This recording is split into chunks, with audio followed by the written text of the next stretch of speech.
GBA ಕಸದ dumping yard ಇದೀಗ ಹೊತ್ತಿ ಉರಿದಿದೆ. ಬೆಂಗಳೂರಿನ ನಾಯಂಡಹಳ್ಳಿಯ ಜಿಬಿಎ ಕಸದ ಶೆಡ್ ಇದು.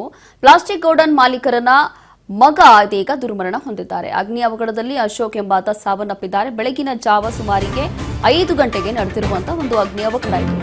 ತಂದೆ ಊರಿಗೆ ಹೋಗಿದ್ದರಿಂದ ಗೋಡೌನ್ನಲ್ಲಿ ಮಲಗಿದ್ದಂತಹ ಮಗ ಇದೀಗ ಸಾವನ್ನಪ್ಪಿದ್ದಾರೆ. ಅಗ್ನಿ ಅವಘಡ ಹಾಗೂ ಯುವಕನ ಸಾವಿನ ಸುತ್ತ ಹಲವು ಅನುಮಾನಗಳು ಈಗ ಹುಟ್ಟುತ್ತಾ ಇದೆ. ಹೀಗೆ ಬೆಂಗಳೂರಿನ ನಾಯಂಡಹಳ್ಳಿ ಹತ್ರ ನಡೆದಿರುವಂತಹ ಘಟನೆ ಇದು. ಜಿಬಿಎ ಕಸದ ಶೆಡ್ ದಿಢೀರಾಗಿ ಹೊತ್ತಿ ಉರಿದಿದೆ. ಪ್ಲಾಸ್ಟಿಕ್ ಗೋಡೌನ್ ಮಾಲೀಕರನ ಮಗ ಇದೀಗ ದುರ್ಮರಣ ಹೊಂದಿದ್ದಾರೆ. ಈ ಒಂದು ಅವಘಡದಲ್ಲಿ ಅಶೋಕ್ ಆತನ ಹೆಸರು ಇದೀಗ ಸಾವನ್ನಪ್ಪಿದ್ದಾರೆ. ಬೆಳಗಿನ ಜಾವ ಸುಮಾರು 5 ಗಂಟೆಗೆ ನಡೆದಿರುವಂತಹ ಅಗ್ನಿ ಅವಘಡ ಇದು. ತಂದೆ ಊರಿಗೆ ಹೋಗಿದ್ರಂತೆ, ಹಾಗಾಗಿ ಮಗ ಗೋಡೌನ್ನಲ್ಲೇ ಮಲಗಿದ್ದ. ಅದಾದ ನಂತರ ಬೆಳ್ಳಂಬೆಳಗ್ಗೆ 5 ಗಂಟೆಗೆ ಈ ರೀತಿಯಾಗಿ ಬೆಂಕಿ ಹೊತ್ಕೊಂಡು ಈತ ಸಾವನ್ನಪ್ಪಿದ್ದಾನೆ ಅನ್ನುವಂಥದ್ದು ಗೊತ್ತಾಗ್ತಾ ಇದೆ. ಹಾಗಾಗಿ ಯುವಕನ ಸಾವಿನ ಸುತ್ತ ಹಲವು ಅನುಮಾನಗಳು ಈಗ ಹುಟ್ಟುತ್ತಾ ಇದೆ. ಕಾರಣ ಏನು ಅಂತಂದರೆ, ಒಂದು ಪ್ಲಾಸ್ಟಿಕ್ ಗೋಡೌನ್ ಇದ್ರೂ ಕೂಡ ಅಲ್ಲಿ ಕೆಲವೊಮ್ಮೆ ಶಾರ್ಟ್ ಸರ್ಕ್ಯೂಟ್ ಆಗುವಂಥದ್ದು ಅಥವಾ ಪ್ಲಾಸ್ಟಿಕ್ ಇರುವಂಥ ಜಾಗದಲ್ಲಿ ಬೇಗ ಈ ಒಂದು ಅಗ್ನಿ ಅವಘಡಗಳು ಆಗ್ತಾ ಇರುತ್ತೆ. ಹಾಗಾಗಿ ಇದೆಲ್ಲವೂ ಕೂಡ ಒಂದು ಕಡೆ ಆದರೆ ಅಥವಾ ಬೇರೆ ಏನಾದರೂ ಇದೆಯಾ ಅನ್ನೋಂಥದ್ದು ಕೂಡ ಈಗ ಪೊಲೀಸರಿಗೆ ಒಂದು ರೀತಿಯಾಗಿ ಚಾಲೆಂಜಿಂಗ್ ಕೇಸ್ ಇದು. ಹಾಗಾಗಿ ಹಲವು ಅನುಮಾನಗಳು ಈ ಸಾವಿನ ಸುತ್ತ ಈಗ ಹುಟ್ಟುತ್ತಾ ಇದೆ.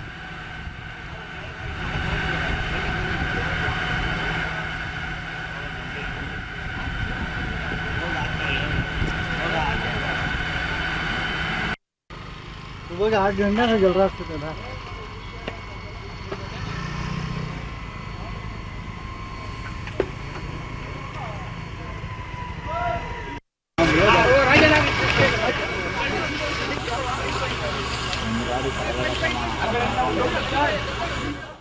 ಮತ್ತಷ್ಟು ಡೀಟೇಲ್ಸ್ ಕೊಡ್ತಾರೆ ನಮ್ಮ ಪ್ರತಿನಿಧಿ ಅಜಯ್. ಇದು ಜಿಬಿಎ ಕಸದ ಡಂಪಿಂಗ್ ಯಾರ್ಡ್ ಹತ್ರನೇ ನಡೆದಿರುವಂತಹ ಒಂದು ಅವಘಡ. ಈ ಒಂದು ಅವಘಡದಲ್ಲಿ ಪಾಪ ಒಬ್ಬ ಯುವಕ ಕೂಡ ಸಾವನ್ನಪ್ಪಿದ್ದಾರೆ ಅನ್ನೋಂಥದ್ದು ಗೊತ್ತಾಗ್ತಾ ಇದೆ. ಏನು ಕಾರಣ ಏನಿರ್ಬೋದು ಈ ಒಂದು ಅಗ್ನಿ ಅವಘಡಕ್ಕೆ?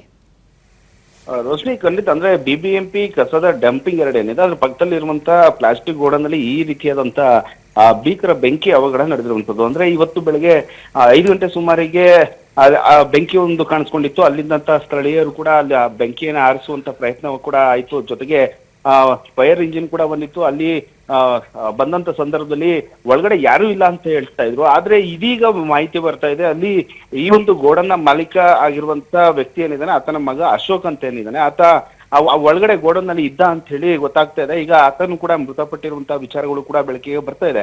ಆದ್ರೆ ಇಲ್ಲಿ ಸಾಕಷ್ಟು ಅನುಮಾನ ಏನು ಅಂತಂದ್ರೆ, ಇಲ್ಲಿ ಅವರ ಮಗ ಏನಿದ್ದಾನೆ ಅಶೋಕ್, ಆತರ ತಂದೆ ಏನಿದ್ದಾರೆ ಅವರು ಊರಿಗೆ ಹೋಗಿದ್ದಂತ ಹಿನ್ನೆಲೆಯಲ್ಲಿ ಆ ಮಗ ಅಲ್ಲೇ ಒಂದು ಗೋಡನ್ ಏನಿದೆ ಆ ಗೋಡನ್ ನಲ್ಲಿ ಮಲಗಿದ್ರು ಅಂತ ಹೇಳಿ ವಿಚಾರ ಗೊತ್ತಾಗ್ತಾ ಇದೆ. ಯಾವಾಗ ಈ ಒಂದು ಬೆಂಕಿ ಹತ್ಕೊಳ್ಳುತ್ತೋ ಸ್ಥಳೀಯರು ಕೂಡ, ಜೊತೆಗೆ ಅಗ್ನಿಶಾಮದ ವಾಹನಗಳು ಕೂಡ ಬಂದಿತ್ತು. ಅಲ್ಲಿ ಬೆಂಕಿ ನಂದಿಸುವಂತ ಕೆಲಸಗಳು ಕೂಡ ನಿರಂತರವಾಗಿ ಆಗ್ತಾ ಇತ್ತು. ಬೆಂಕಿ ನಂದಿಸಿದಂತ ಹಲವು ಗಂಟೆಗಳ ನಂತರವಾಗಿ ಇದೀಗ ಅಶೋಕ್ ಏನಿದ್ರೆ ಮಾಲೀಕ ಅವರ ಮಗ ಈಗ ಬೆಂಕಿಗೆ ಆಹುತಿಯಾಗಿರುವಂತ ವಿಚಾರಗಳು ಕೂಡ ಬೆಳಕಿಗೆ ಬರ್ತಾ ಇದೆ. ಆದ್ರೆ ಇಲ್ಲಿ ಸಾಕಷ್ಟು ಅನುಮಾನ ಇದೆ. ಇವರು ಗೋಡನ್ ನಲ್ಲಿ ಇದ್ದಂತ ವಿಚಾರ ಯಾರಿಗೂ ಗೊತ್ತಿತ್ತು, ಅಥವಾ ಇದು ಆಕಸ್ಮಿಕವಾಗಿ ಬೆಂಕಿ ತಗ್ಲುತ್ತಾ, ಶಾರ್ಟ್ ಸರ್ಕ್ಯೂಟ್ ಇಂದ ಆಗಿತ್ತಾ, ಅಥವಾ ಯಾರಾದ್ರೂ ಬೇಕು ಅಂತಾನೆ ಒಂದು ಬೆಂಕಿ ಗಡ್ಡಿನ ಹಚ್ಚಿ ಅಲ್ಲಿ ಬೆಂಕಿಯನ್ನ ತಗ್ಲುವಂತ ಕೆಲಸವನ್ನ ಮಾಡಿದ್ರೆ. ಈಗ ಸಾಕಷ್ಟು ಅನುಮಾನ ಇದೆ. ಒಂದ್ ಕಡೆ ಬ್ಯಾಟನ್ಪುರ ಪೊಲೀಸ್ನವರು ಈಗಾಗಲೇ ಸ್ಥಳಕ್ಕೆ ಹೋಗಿದ್ರು. ಅಲ್ಲಿ ಮಾಹಿತಿನ ಕೂಡ ಪಡ್ಕೊಂತಾ ಇದ್ದಾರೆ. ಮೃತಪಟ್ಟಂತ ವ್ಯಕ್ತಿ ಅಶೋಕ್ ಅನ್ನೋದು ಕೂಡ ಗೊತ್ತಾಗ್ತದೆ. ಈಗಾಗಲೇ ಅವರ ತಂದೆಗೂ ಕೂಡ ಮಾಹಿತಿನೂ ಕೂಡ ಕೊಟ್ಟಿರುವಂತದ್ದು. ಅವರ ತಂದೆಯವರು ಕೂಡ ಇನ್ನೇನು ಕೆಲವೇ ನಿಮಿಷಗಳಲ್ಲಿ ಸ್ಥಳಕ್ಕೆ ಬರ್ತಾರೆ. ಜೊತೆಗೆ ಇಲ್ಲಿ ಮೇಲ್ನೋಟಕ್ಕೆ ಕೆಲವೊಂದಷ್ಟು ಅನುಮಾನ ಇರೋದ್ರಿಂದ ಆ ಒಂದು ಗೋಡನ್ ಸುತ್ತಮುತ್ತ ಇರುವಂತ ಕೆಲವೊಂದಷ್ಟು CCTV ಏನಿತ್ತು ಅದು ಕೂಡ ಸಂಪೂರ್ಣವಾಗಿ ಸುಟ್ಟೋಗಿದೆ. ಅಥವಾ ಆ ಕಡೆ ಪಕ್ಕದಲ್ಲಿ ಇರುವಂತ ಮತ್ತಷ್ಟು ಜಾಗ ಏನಿದೆ ಅಲ್ಲಿ CCTVನ ವಶಕ್ಕೆ ಪಡೆಯುವಂತ ಕೆಲಸಗಳು ಕೂಡ ಆಗ್ತಾ ಇದೆ. ಅಂದ್ರೆ ಮೇಲ್ನೋಟಕ್ಕೆ ಇಲ್ಲಿ ಅನುಮಾನ ಹೆಚ್ಚು ಇರೋದ್ರಿಂದ CCTVಲಿ ಬೆಳಗಿನ ಜಾವ ಈ ಒಂದು ಘಟನೆ ಆದಂತ ಸಂದರ್ಭದಲ್ಲಿ ಯಾರಾದ್ರೂ ಓಡಾಡಿದ್ರ ಅಥವಾ ಬೇಕು ಅಂತಾನೆ ಈ ರೀತಿಯಾಗಿ ಕೃತ್ಯವನ್ನು ಎಸಗಿದ್ರ ಅನ್ನೋದನ್ನ ತನಿಖೆಯನ್ನು ಮಾಡುವಂತ ಕೆಲಸವನ್ನ ಇಲ್ಲಿ ಬ್ಯಾಟನ್ಪುರ ಪೊಲೀಸ್ನವರು ಮಾಡ್ತಾ ಇದ್ದಾರೆ. ರೋಶ್ನಿ, ಥ್ಯಾಂಕ್ ಯು ಅಜಯ್, ನಿಮ್ಮೆಲ್ಲ ಡೀಟೇಲ್ಸ್ಗಾಗಿ.